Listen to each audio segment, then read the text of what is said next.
ഗോപേഷാണ് അയിരൂരിൽ നിന്നാണ് വിളിക്കുന്നത്. ശ്രീ ഗോപേഷ്, താങ്കൾ എന്ത് ചെയ്യുന്നു?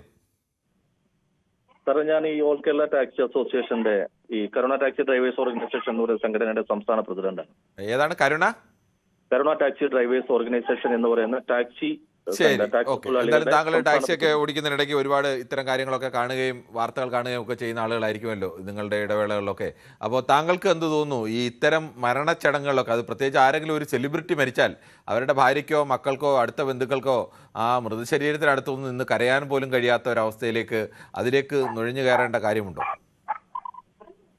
സാറേ നമസ്കാരം. ഞാൻ ഇന്നലത്തെ ആ ഒരു സംഭവം ഞാൻ കണ്ടപ്പോൾ സത്യത്തിൽ സാറേ വളരെ ഒരു വിഷമം തോന്നിയ ഘട്ടമാണ്. കാരണം നമ്മുടെ ഈ മലയാള സിനിമാ രംഗത്ത് ഏറ്റവും പ്രമുഖനായ ഒരു വ്യക്തി, അദ്ദേഹത്തിന്റെ വിയോഗം തന്നെ നമുക്ക് സഹിക്കാൻ പറ്റുന്നതല്ല. പക്ഷെ അദ്ദേഹത്തെ മരണാനന്തര ചടങ്ങ് പോലും അദ്ദേഹത്തിന് അവരുടെ കുടുംബാംഗങ്ങൾക്ക് സൗകര്യപ്രദമായ രീതിയിൽ ചെയ്തു കൊടുക്കാൻ പറ്റാത്ത ഒരു സ്ഥിതിവിശേഷത്തിലേക്ക് മാറിയിരിക്കുകയാണ്. സാർ, അതിന്റെ മെയിൻ കാരണം എന്ന് പറഞ്ഞാൽ ഒക്കെ മുഖ്യധാരാ പ്രവർത്തകർ, മാധ്യമ പ്രവർത്തകരൊക്കെ ഒരുപാട് ന്യൂസുകൾ അദ്ദേഹത്തെ കുറിച്ച് ഇട്ടിട്ടുണ്ട്. പക്ഷെ ഇതിന്റെ ഇടയിൽ ഈ ഒരു മൊബൈൽ തൂക്കി പിടിച്ചുകൊണ്ട് കുറെ, ഞാൻ സത്യം പറഞ്ഞാൽ എന്റെ വായിൽ നല്ല വാക്കുകൾ വരുന്നില്ല, പക്ഷെ ഒരുപാട് ജനങ്ങൾ ഇത് കേട്ടോണ്ടിരിക്കുന്നതുകൊണ്ട് ഞാൻ അതേ രീതിയിൽ അതിലേക്ക് ഞാൻ കടക്കുന്നില്ല. സാർ, ഇങ്ങനെയുള്ള രീതി ഇതിന് തൊട്ട് മുമ്പുള്ള ഒരു സുഹൃത്ത് സംസാരിച്ചു ഇവർക്കൊക്കെ ലൈസൻസ് വേണമെന്നുള്ളത് സത്യമാണ് സാർ അദ്ദേഹം പറഞ്ഞത്.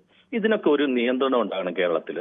കാരണം ഇതൊരു ഇപ്പൊ ഒരു മൊബൈൽ എടുത്ത് വെച്ചിട്ട് കൊച്ചു കുട്ടികളല്ല ഈ മൊബൈൽ എടുത്തുകൊണ്ട് ഇവരുടെ റീൽസ് ഉണ്ടാക്കും. ഇപ്പൊ എറണാകുളം ബേഡ് സൈഡിൽ ഓരോരുത്തരുടെ പേരെടുത്ത് ഞാൻ പരാമർശിക്കുന്നില്ല, റീൽസ് ഉണ്ടാക്കി നമ്മുടെ ഓരോ വീടുകളിൽ ഇപ്പൊ എല്ലാവരും മൊബൈൽ യൂസ് ചെയ്തുകൊണ്ടിരിക്കുന്നത്. കൊച്ചു കുട്ടികൾ ഇതിനെ കണ്ടിട്ട് അവർക്ക് എന്ത് ഉപകാരപ്രദമായിട്ടുള്ള രീതിയിലുള്ള ഒരു മെസ്സേജാണ് സാർ ഇവന്മാർ കൊടുത്തുകൊണ്ടിരിക്കുന്നത്. വൃത്തികെട്ട രീതിയിലുള്ള റീൽസുകളാണ് ഏറ്റവും കൂടുതൽ കുട്ടികൾ ഇപ്പൊ കണ്ടുകൊണ്ടിരിക്കുന്നത്. ഇപ്പൊ നമ്മുടെ കഴിഞ്ഞിടയിൽ തന്നെ ഒരു സംഭവം ഉണ്ടായി, റീൽസ് കാണിച്ച് മൊബൈലും എടുത്തുകൊണ്ട് ഒരു വെള്ളച്ചാട്ടം കാണിച്ചു. സാർ, എത്ര കുട്ടികളുടെ ജീവനാണ് സാർ അവിടെ പൊരിഞ്ഞുകൊണ്ടിരിക്കുന്നത്. ഇവരേറ്റവും ഹൈലൈറ്റ്സ് കാണിച്ചുകൊണ്ട് അതിന്റെ ഏറ്റവും നിർണായകമായ കുറെ സ്ഥാനങ്ങൾ മാത്രം കാണിച്ചുകൊണ്ട് ഇവരെ ആൾക്കാരെ അങ്ങോട്ട് പ്രൊമോട്ട് ചെയ്യാണ്. ഇവർക്ക് റീച്ച് കിട്ടാൻ വേണ്ടി, ഇവർക്ക് കാശ് കിട്ടാൻ വേണ്ടി മറ്റുള്ളവരുടെ ജീവൻ ബലിയാടാക്കുവാണ് സാർ ഇവരെയൊക്കെ സത്യം പറഞ്ഞാൽ ജനങ്ങൾ കൈകാര്യം ചെയ്യുന്നു.